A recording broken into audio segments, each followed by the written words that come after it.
Hello, my nerds. How you guys doing today? So as I'm going to try to do with every series that I complete, I will now be going over the good things and bad things about the Circle Opens quartets. Probably the best thing about it is really just the more characters that you're introduced to, and how different so many of them are. You know, a lot of series tend to have cookie cutter characters where they'll have different names and they'll say things a little differently, but ultimately like a lot of them can be the same characters. This one you have different characters throughout, and sure there's some similarities, but ultimately they are very different people. And I really do enjoy that. I love the fact that this takes place 3 years after the final book of the last quartet. So they're slightly older, they're more wiser, and it's not so much that they are learning from their teachers now, but now they're learning from just the world in general. And they're finding, and I think this is when it really slams home that the world teaches harsh lessons, and it's not just to them. Because if you remember, each of them didn't have the easiest beginning in the very first book, in book 1 of the Circle of the first quartet.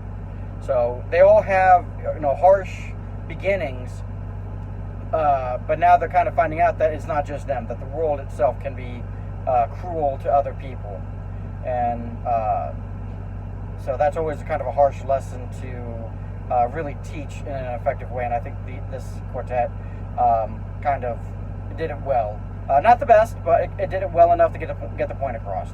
And then there's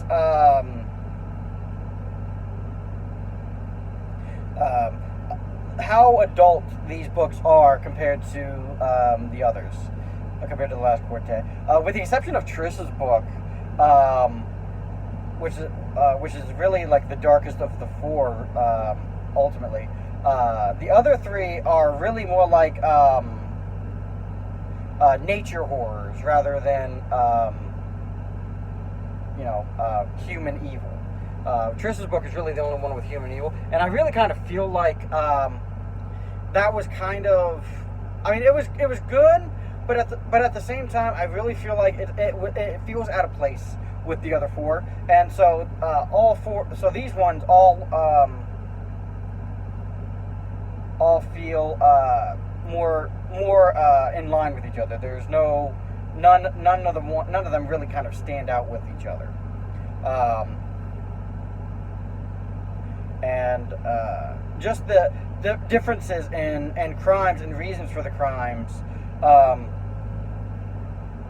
really kind of interesting as well. Because in the first book you have people who use unmagic to make themselves invisible and slaughter people and then display their body parts.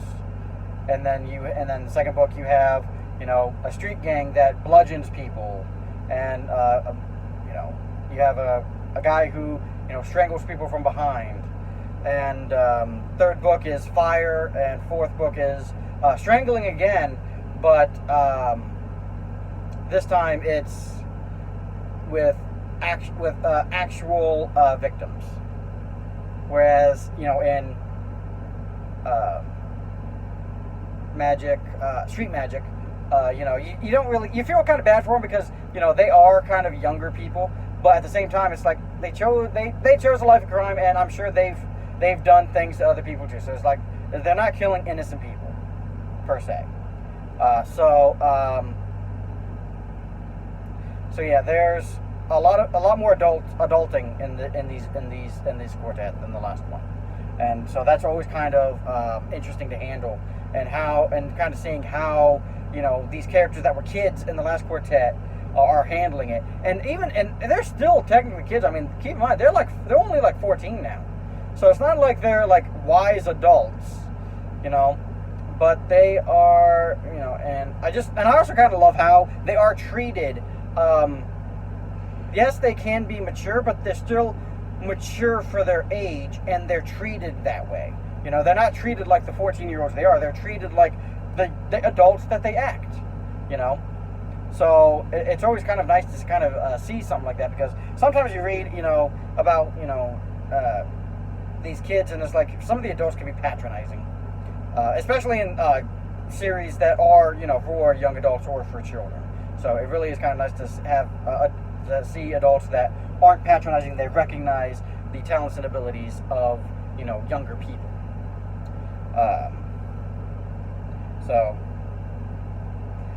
But above all, I just absolutely love this quartet. It's one of my favorites. I've read this quartet several times over when I was a teenager or a young adult. I forget how old I actually was when I first read them, but I just remember absolutely loving them, and it still holds up. It still holds up. All right, now time for the bad stuff. My biggest complaint really is, once again, it's the magic system.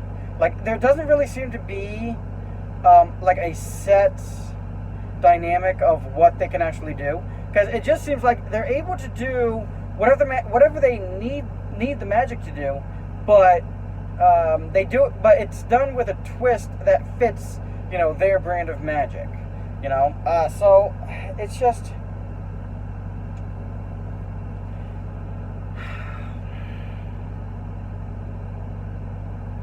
you know, and you know, they don't really pull any like Deus Ex Machina out of their butts, but at the same time, you know, it does seem like they are in situations that are best suited for their powers, for their magic. Because keep in mind, you have Sandri, who is able to spin magic itself, which, I mean, if she's able to do it, why can't other mage users do it? I mean, what gives her that special ability? I mean, it's not something that's genetic. It's not because of, you know, how she was found. They can't really say it's because they spun their magics together. You know, I mean, if that's the case, then why can't other mages learn how to do that? So it shouldn't be. It doesn't seem like it should be something that's a unique ability. So, and, you know, just because she spun the magic of the four of them together shouldn't mean that she's able to spin every type of magic out there. And you kind of see this in several other books. You know, magic being sucked in by several of these students. Keth did it in Shattered Glass, and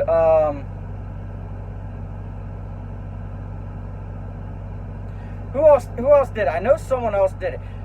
Posco didn't do it in his book. He infused magic into the nets, and then could it have been Evie in Street Magic? I can't remember. I think she did. I think she pulled magic from around the bazaar into her. But yeah. So, and it's like that doesn't really make sense either, because some of that magic falls outside the purview of theirs. So it's like where are they containing? So it's like Sandri shouldn't be the only one able to wield magic, because it seems like everyone is able to some degree. And then of course, you know, when they do suck in magic all around, it's like, isn't that magic like set in place? Like, what's allowing it to be sucked up? You know, and going back to what I said, you know, each one being in the perfect position for their power. You know, Sandri, who is the only one apparently able to spin magic, you know, is dealing with a magic that she's able to spin. You know, I mean, you gotta kind of think, how would Daja, Trish, or Briar handle this? And in all honesty, I don't think they'd be able to, because they don't have the ability to wield the unmagic like Sandri would. Then you take Briar. Yeah, he's kind of in a more desert place, but it's a desert place where there are flowers and vines and, you know, plant life everywhere that he's able to use to his advantage. It doesn't really, you know, it's not a place that where, you know, maybe Triss would be able to do something, but I mean, other than that, like, how would Sandri be able to handle it? How would any of them be able to handle it? And as for you know, Daja being up in a snow place, you know, and able to use fire to her advantage in that environment. So it's like, it just seems like it's really just convenient for these characters to be in these situations. I know that's what the story calls for. I'm not complaining about that. I still love the stories, but it just seems like it's a little too convenient that they're able to kind of deal with these issues as they pop up, and they're in good positions for their magic to be useful. So it just kind of you kind of see a little bit of hand of the author a little bit. But I still love Tamora Pierce. Don't get me wrong. I still wish like hell that her book. I think actually more of her books were put into audiobook. It's just this series wasn't, and I think a lot of the total books are also missing. I'll have to double check on that. I don't think many of them were put in the audiobook. I'll double check. But I think I may kind of unfocus from Tamora Pierce for a bit, and kind of talk about a different series. So, but yeah, but I still love this series. Really, guys, give it a try. Read The Circle of Magic first, and then read this quartet. It's absolutely wonderful. You won't regret it. So I think that's really kind of about it. Oh, another thing I liked is the different locations. You were kind of still in Summersea with Sandri's book, but you saw more of it than you did with the other 4 books. And then each of the other 3 are in different countries, so it's nice to see kind of different influences from our world into this world, because you can kind of see a lot of our world in this world from their cultures. For instance, in in Namorn, you kind of get the sense it's kind of a